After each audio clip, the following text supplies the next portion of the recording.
Hello po mga kapambihira, ayan, samahan niyo po ako mag-rides. Kinuha ko yung aking motor kasi nakipark po tayo sa SM ng isang gabi. Kasi inabot tayo ng ulan, iniwan ko na lang po yung ating motor doon. So shout out sa mga gumagawa rin yan, nakikipark sa SM. Kasi iniisip ko safe dyan, saka malawak yung paradahan.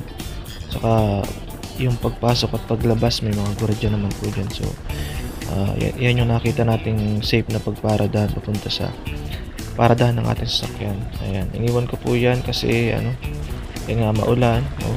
Kaya nag-commute na lang po tayo. Ayan. So kinuha ko po siya, nag-stay po yan ng halos 24 hours dyan sa SM. At kinuha ko ay gabi na, 5 to 5 PM ko po siya kinuha. Ayan. Yan pong oras na yan, time check po is magsi-6 na po yan. Magsi-6, madilim na kasi. And kung papansin po ninyo, maulan talaga sa Camarines Norte, basa pa rin naman kalsada. Pero that time is hindi naman umuulan, hulaw. Opo, buong maghapon umuulan. Pero yung oras na yan, gabi is buti na lang tumila na yung ulan. Ayan. Palabas na tayo ng SM City Daet. Ayan. Papakita ko lang po sa inyo ang street view ng Daet tuwing gabi. Ito po yung ating makikita kung kayo ay mamasyal ng Daet sa gabi, lalo na po ngayon na magde-December. Ayan. Gising na gising po ang mga tao sa Daet, as kung mapapansin po ninyo ay maraming sasakyan, maraming mga tao naglalakad, at may mga maraming mga pailaw. Yan. Buhay na buhay ang ekonomiya ng Daet. Yan. Medyo lang, yun din natin bumabaha dyan sa part na yan, lalo na pag sobrang lakas ng ulan. Yan. Ito na po yung provincial road. Opo, iikot po tayo ng Daet, ng buong sentro ng Daet. Iikutin po natin yan. Ayan, merong mga tawag doon, yung palaruan ang tawag doon, yung peryahan. May mga rides din, yan, may mga rides. Yan, yung dinaanan pala natin kanina is nandun yung isang private hospital, malapit lang sa SM. Lourdes Hospital yata ayun. Yan, Lourdes. Yan, babaybay na tayo papunta, going to sentro ng Daet mga kapambihira. Yan po, ito po yung ating makikita tuwing gabi. Yan, may gasoline station, maraming tricycle, madaming gasoline station dito, sa mga restaurant. Ayan, may mga parol pa. Ayan, may truck ng basura. Nung nagbuntot ako dyan sa truck na yan, naamoy ko yung basura. Ayan. Kasi usually talaga nangongolekta ng mga basura ang tuwing gabi para iwas din sa traffic. Yan. Yung intersection na yan, yung pag left turn ka dyan, diretso ka, punta ka dun sa papuntang Bagasbas. Pag nagdiretso ka naman dyan, going to sentro na yun. Yung right turn yun, papunta yun sa may bahay. Yan.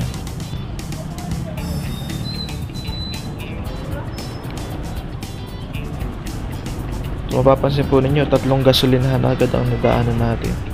Yung takbo ko po yan, mabagal lang po yan. Mabagal lang yan, parang 40-50 lang ang takbo natin yan. Opo, mabagal yan. Ayan, may gasolina na naman.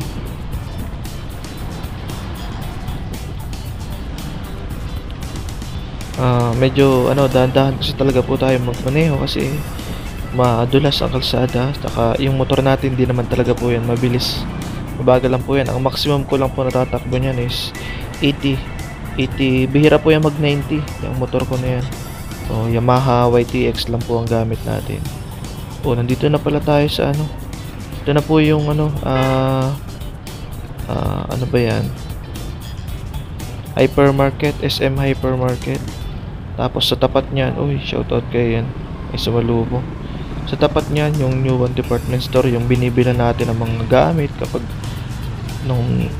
may pabahay tayo, na dyan tayo namimili ng mga murang gamit. Kasi Chinese Chinese store yan. Opo, lahat ng mga China product nandyan, mura, affordable, dinadayo yung na yan kasi ang dami dyang mga murang kagamitan, lalo na mga ano, lahat, halos lahat na kompleto na dyan. Ayan. Ito na po yung sentro ng Daet. Yan, mapapansin po ninyo, dami naglalakad, dami mga tao, gising na gising. Hanggang alas 10, ang dami pa rin mga tao niyan. Kung hindi lang nga po maulan ay mas marami pa. Ayan. Mapapansin po ninyo, may nag-overtake pa sa aking motor. Ibig sabihin, mabagal talaga yung patakbo ko. Ayan. Ito na yung sentro. Yan yung lumang Jollibee ng Daet. Opo, kasi may bago na kasi yung may ano. Yan na po yung pinaka-sentro. Yan. Naka red light. Pero kakanan tayo dyan. Pwede naman po dyan kumanan. Huwag ka lang kakaliwa. Kahit ano pa. Pwede na po yung sumingit. Hindi man po pinagbabawal. Yan. Basta kakanan ka. Ayan. Nagkanan tayo doon kasi hindi ko na inantay mag green. Pwede sana po tayo magdire-diretso doon. So sisiko na lang tayo dito sa may video. Ayan. Ito yung lumang video, pinakaunang video sa Daet sa pagkakaalam ko. Ayan. Parang nag-ano lang po tayo, nagsaghi lang po tayo dun sa pinakang main road niya kasi di na natin inantay yung mag-green. Opo, ayan. Ayan, dyan sa unahan, nandiyan na yung bagong Jollibee. Ayan, may mga street foods dyan. Tuwing gabi, may mga prutas, may mga pagkain. Ayun yung palengke, yung right side. Yun, yung tinignan natin. Right side nun, naandun yung palengke. Next time, pupunta tayo dun. Sa ngayon, kasi sa gabi, wala doon mga tinda. Meron po doon ay pag madaling araw, yan, may mga tiyanggi. Ito na yung yan na yung bagong Jollibee, yung right side natin. Yan, bagong Jollibee yan, may drive-thru. Yan. Tapos iikot na tayo. Yan, yung sa bandang ayan, yung pagkatawid natin dyan, yung bandang kanan na yan, dyan yung private hospital ng Leon Hernandez. Opo, private hospital. Pagkakaalam ko, pagmamayari yun ng JAL. Kasi sa taas nila, Jesus, mayroon pong JAL nakalagay. Iikot na tayo, papunta na po tayo ng Capitol. Nasa lubong ko si Sir. Sir na police. Shout out po. Yan. Ito po yung tulay. Ang tulay po sa Daet is sa kabila po niyan, magkatapatan po yan. Dalawang tulay po yan na magkatapatan. Ito na po yung Kapitolyo. Yan. Kapitolyo ng Daet. Provincial Capitol. Yan. Di na po tayo makakapasok kasi nag-iikot lang po tayo. Next time po maglilibot-libot tayo dyan. Opo. Ganito pala ang feeling ng motovlogger. Yung rides ka lang ng rides, marami kang panggasolina. Pero actually talaga po lang yan, nilibot ko lang kayo, kinuha ko lang talaga yung motor ko kasi baka nangangamba rin ako kasi 24 hours nang pinark natin doon. Ayan, may 7-Eleven. Siguro ang 7-Eleven sa Daet, 5 na yata ang 7-Eleven sa Daet. Madami, iba't ibang spot. Ayan, sa una-unahan, dadaanan po natin. Diyan po yung Camarines Norte State College, going to university na po. Ayan. Diyan din po tayo nag-aral, kaso po yung sa amin po is Labo Campus, satellite campuses po nito. Itong dadaan natin, yan po nag-iilaw-ilaw na yan sa bandang kaliwa. Ayan, Camarines Norte State College. Ayan. Ayan po ang main campus. At sa unahan, Division Office ng DepEd. Yan, maikot na po tayo papuntang Diversion Road. Kasi sa right side po niyan, meron pong Diversion Road. Kung hindi ka po dadaan ng sentro ng Daet, diretso ka na papuntang Legazpi or Naga. No need na dumaan sa sentro ng Daet para iwas traffic din kung wala ka rin naman pong sadya sa sentro. Yan, ang National Highway po kasi talaga is yung nasa Diversion. Ito pong provincial road na po yan, kaya ina-avoid rin po dumaan dyan ang malalaking truck. Yan, iikot po tayo sa Sisiko po tayo pa kanan. Iikot tayo dyan. Yan, madilim. Kasi madilim pala talaga yung ilaw natin. Hindi po masyadong malakas. Sakto lang naman. Yan, opisina ng DPWH. Sa bandang kanan. Oh, maliit lang po halos ang dait kung iikutin mo. Madali lang maikot. Ilang minuto lang po yan. Wala pong cut yung ating video. Dire-diretso lang po yan. Hindi ko na po kinat. Para ano. Yan, dire-diretso lang yan. Tapos sa bandang unahan, kakanan tayo. Kasi sisiko na tayo dun papuntang diversion road. May diversion road po, ano, para, yun nga, para maiwasan ng traffic. Kasi yung kung dadaan lahat ng going to Legazpi sa sentro ng Dait ay sisikip. Opo. Yan, ito na, kakanan na tayo.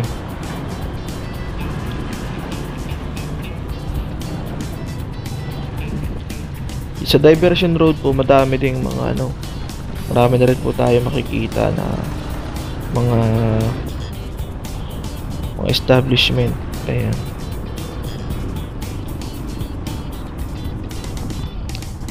Yan, may mga gasolinahan din. Sa bandang kaliwa, meron ng, ayun. Yun, may bagong 7-Eleven, kabubukas lang din yan. Yung diretso po doon, papuntang San Lorenzo Road yun. Yung papuntang kaliwa, papunta po yun ng Basod, going to Legazpi or Naga na po yun. Ito po yung isang restaurant na ano, kinakainan din namin madalas. Yan, masarap po doon kumain sa Alteas. Opo, elegante ang dating, pero masarap talaga ang pagkain. Yan, diversion road na po yan. Kung papasin po ninyo, medyo madilim kasi kukunti po ang mga ano dyan, establishment. Sa unahan yan is may tulay. Ayan, madilim. Madilim po, pero may mga street lights, kaya lang madilim pa din, hindi natin masyado makita sa camera pala yung ano, yung view. Ayan po yung view ng diversion paggabi. Madilim lang po yung ano ko, yung aking ilaw. Yan, nakatawid na yata ako ng tulay, di ako nagmalay. Ayan, sa unahan po yung terminal. Sa bandang kanan, yan po yung terminal ng yan po yung tinatawag na Kamambugan Terminal. Yung going to Naga, going to Legazpi, nandyan po yun. Yung sa may mobile ng police. Yan. Ito na po yun. Ito po yung diversion road. Ano po yan? National Highway. Yes, 4 lane na rin po yan. Kaya kung dyan po dumadaan yung direct road papuntang Legazpi, Naga. Dyan din po yung ating mga bus terminal ng Superlines and DLTV. Yan, mapapasin po ninyo, nag-slow down tayo kasi intersection na naman yan. Yan, may tumatawid.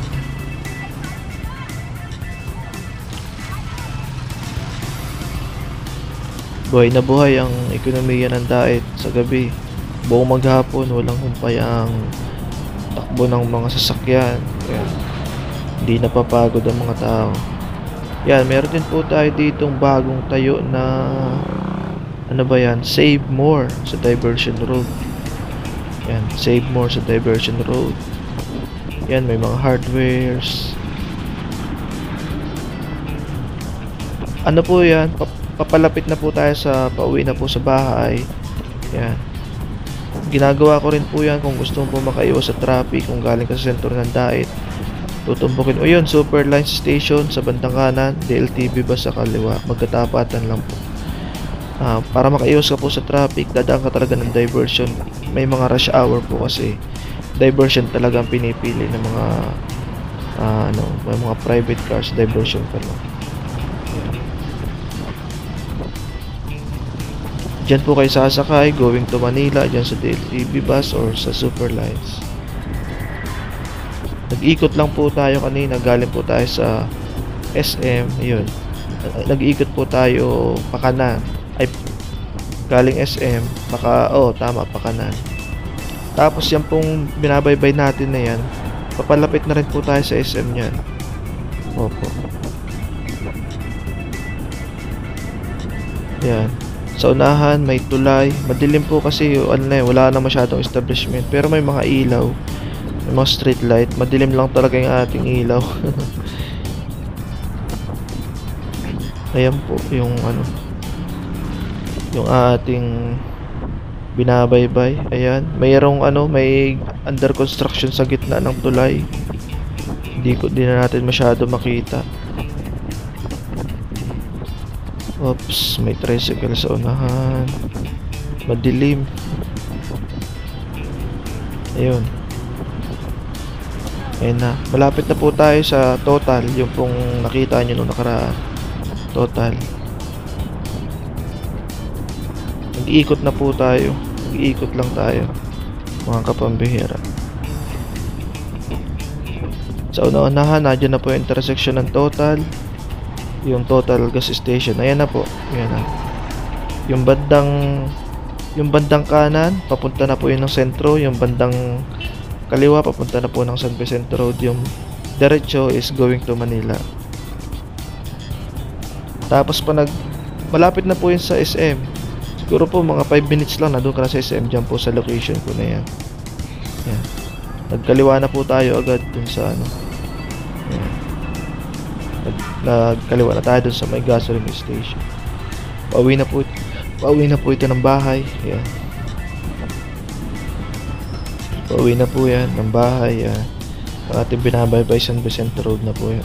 Nag-ikot lang po tayo mga kapambihira. Ganun lang po kabilis. Maliikot mo na yung buong daet. Nagpaikot ka na. Pero marami pa po tayong di napupuntahan. Yung palengke, yung provincial hospital, papuntang Bagasbas. Hindi pa natin next time. Papakita ko po sa inyo yun. Siguro umaga. Kasi pag gabi limitado yung ating nakikita kasi madilim. Next time po umaga naman. Kung bakit po naisipan ko lang po kasi mag video kasi ina-explore pa natin yung ating bagong camera. Sana po ay nag-enjoy din kayo sa pagra-rides natin. Yan po ang daet sa gabi. Opo, yan. Tumayaso.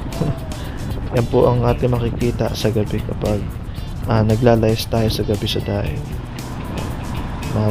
Mapark muna ako niyan kasi off ko na muna yung camera. Kasi papunta na po yan sa bahay. Malapit na po tayo sa bahay. So, ayan. Kainan na tinola na luto ni Mrs. Yan, kain na tayo mga kapambihira. Kasi bago po ako umalis ay nagsalang na tayo ng sinaing at yun na po yung pinagluto natin ng ulam. Ayan. Nagbili na muna tayo ng mga lulutuin bago tayo umalis. Para pagbalik natin, kakain na lang. Yun, ganun lang kabilis. Ilang minuto lang po yung ating binahe. Ganun lang kalapit. Ayan, kain na tayo. Sarap. Yan, ganyan po ako kumakain. Talagang nakasabaw. Sinasabawan ko talaga. Kasi mas masarap humigop ng sabaw. Gusto ko yung lumalangoy.